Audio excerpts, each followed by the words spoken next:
let's take a look at this check on enthalpy of chemical reactions. So we're going to split this into two parts. The first one is Hess's law, and I really think of Hess's law like a puzzle that I want to put together. So if we don't know whatever our enthalpy of reaction is for a particular reaction, but we have a series of different reactions that we do know, and we can add them up to equal the top. When we add up all of the enthalpies, it should equal the enthalpy of that reaction. And so we are given this first problem that says calculate delta H for the reaction from the following thermochemical data. And so we have all of these different reactions. So what I want to do is I want to match this up to be able to change the equations that we're given to meet or make these look like this one up here. So I want to identify these. So I see in the first one that I have two aluminums that are solid. Okay. So this one here, I'm going to say that there is no change, because this is the same as this. Now, the next one that I want to take a look at is going to be the 3Cl2. Okay. And so I'm going to try to find wherever Cl2 is, and I see that Cl2 is here, but we don't have the same amount of them. They are on the same side of the equation, just like the last one was, so I'm good there. And so this one I want to multiply, okay, so multiply times 3. And so when I do that, this is going to be 3 and 3. This becomes a 6. And then I also want to multiply this times 3. And so when I do that, so negative 1,845 times 3 is going to give me a negative 5,535 kilojoules. Okay, and so that becomes my new value. And we can go ahead and cross this one out. All right, so then the other one that I want to get is the aluminum chloride. And so let's go ahead and find the aluminum chloride. So aluminum chloride, I have two of them in the equation. And this is in the solid form. And down here I see that this is in the solid form. But they are on opposite sides of the equation. So that means I need to flip this, and I need to multiply it by 2. So I'm going to flip this, so this becomes AlCl3 aqueous and AlCl3 solid, so that they're on the same side of the equation, on the right side of the equation. So I changed that one. Now I need to flip this, so I'm going to flip the sign, okay, to be positive. And I'm also going to multiply this times 2. So when we do 323 times 2, we end up with, in this case, a positive 646 kilojoules. Okay, cross that one out. I'm going to highlight this so I remember that this is my amount. Okay, now we do have one other equation in here, and we have to make sure that when we add these up, we cancel out the things that don't end up in our final equation. And so I see we have hydrochloric acid in the gas form and then the aqueous form. And so in this first one up here, we want to make sure that that cancels out. That's not in our final equation. I see that we have 6 of them, okay? And then we also have the gas, and we have 6 of those as well right here. And so I need to multiply this times 6. So I end up with a 6 here and a 6 here. And then I'm going to also have to multiply this times 6. And so negative 74.8 times 6 gives me negative 448.8. Okay, and so we'll highlight that one as well. All right, now what I'm going to do is I'm going to go through and I'm going to cancel the things that are on opposite sides of the equations. Okay, so if I can cancel them, I will. So I'm going to use my red pen to do that. And so I see that there are 6 aqueous and 6 aqueous, and they are on opposite sides. So one's on the left side of the equation, one's on the right, so I can cancel those. I see 3H2 and 3H2 gas, so I can cancel those. I see 6 HCl gas and 6 HCl gas, so I can cancel those. And then I see 2 aqueous and 2 aqueous aluminum chlorides. Oops, I had to multiply this one times 2 as well. It looks like I forgot to do that. This was a 2 and this was a 2, and I already did that on the other side, so we're good. Okay, and I think that leaves me with 2 aluminums that are solid on the left-hand side, 3 chlorines, and 2 aluminum chlorides that are solid. Everything else canceled out. So I can go ahead and write that. So I can add these up.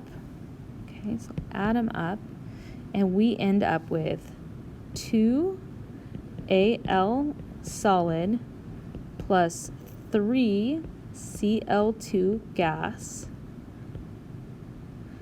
and 2 aluminum chloride solids. Okay, now that I added all of those up, I can also add up the sum of all of my enthalpies. And so I'm going to do that. So I'm going to have a negative 1049 plus negative 448.8 plus negative 5535 plus a positive 646. And I get a delta H value. Now with sig figs, okay, so we're going to do sig figs. This is addition, so I'm going to have no place values right at the decimal. I'm going to round this to negative 6,387 kilojoules. And that is my answer. Okay. So that's how we use Hess's law in order to solve and determine the enthalpy of a reaction. The other method that we have is using heats of formation. And so heats of formation is the enthalpy to form 1 mole of any one of these substances. And here's a small table of them. I have a larger table in the reference materials for you to be able to use. And so what we can do is we can find out the enthalpy, and these are standard state, so that means that they're under particular temperature and pressure. And we just use these ones. So the delta H of the reaction is going to be the sum of the products minus the sum of the reactants. And we must multiply the moles or the coefficients by those heats of formation for each one of those substances. So let's go ahead and do that. Don't forget that the reactants are on the left and the products are on the right. And so in this first one, we're going to say that our delta H of our reaction is going to be equal to, and I need to find these values, so let me make this smaller since my table's pretty small. So I am looking for sulfur in both forms.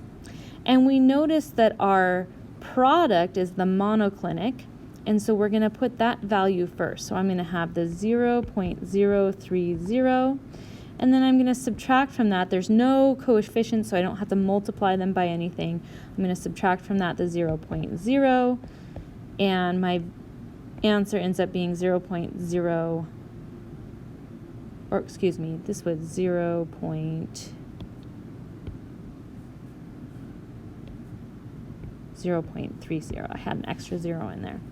Okay, and so then our answer ends up being 0.3.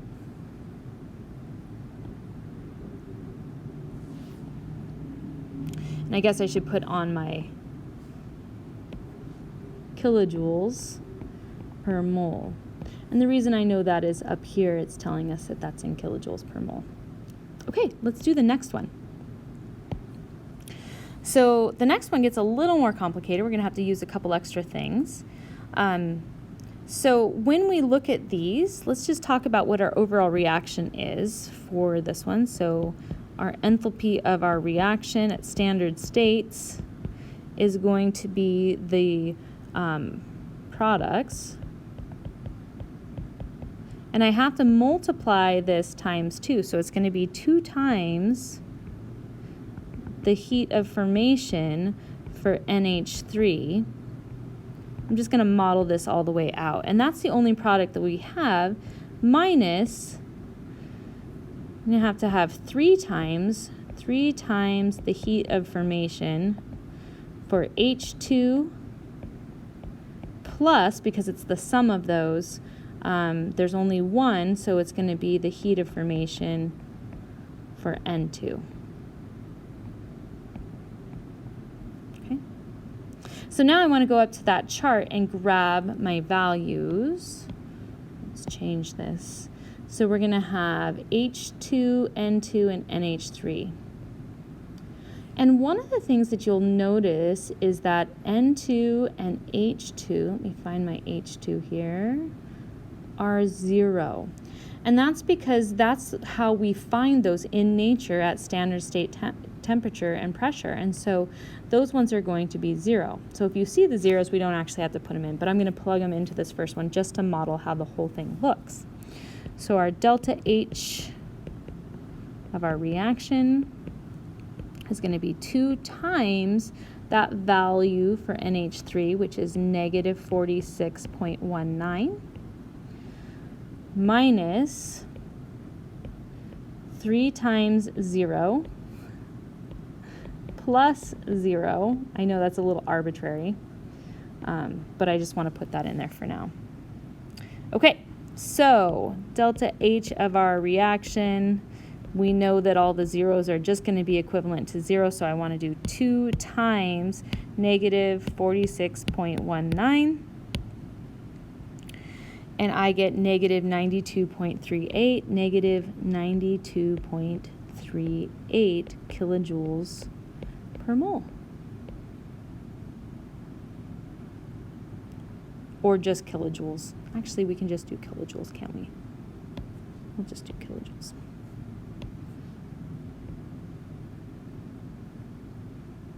Okay. So we'll go a little bit faster on this last one. And a lot of times what I like to do is to actually just write out what each one of the values is right underneath each one of these. So we already know that that's supposed to be H2. Fix that on the master. That's supposed to be H2.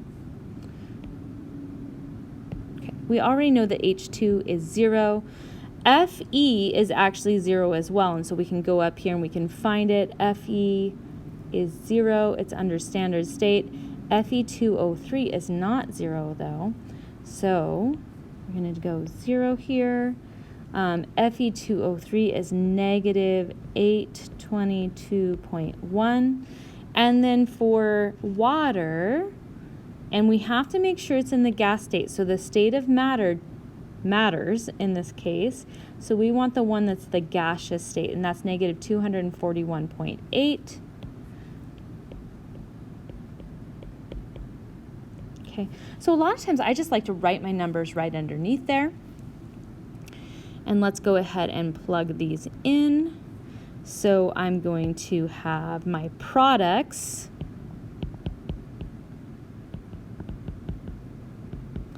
So I'm going to have 3 times negative 241.8 on my product side, which is going to go first, and then minus negative 822.1 on the reactants. For the reactants, notice that there was a coefficient of 1, so we don't have to multiply anything. So let's go ahead and do the math for that and find out what we get.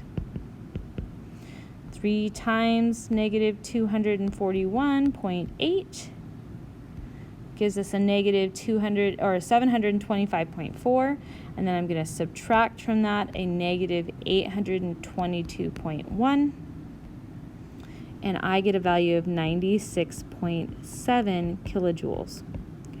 And if you notice, this is actually an endothermic process. So this one is endothermic and the other one is exothermic. I hope that was helpful.